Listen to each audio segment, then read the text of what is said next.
Magandang araw sa inyong lahat.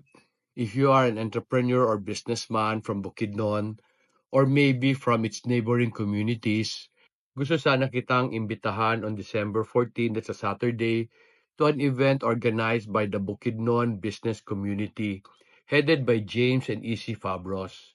In that event, they have asked me to share my insights and the principles I use in running my business.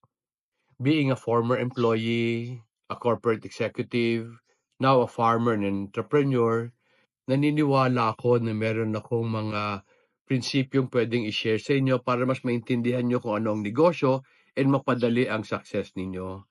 If you register for that event, you will receive a free copy of a book I just released entitled The Entrepreneur's Journey to Fruitfulness. And I am hoping that I can contribute to the success of your venture.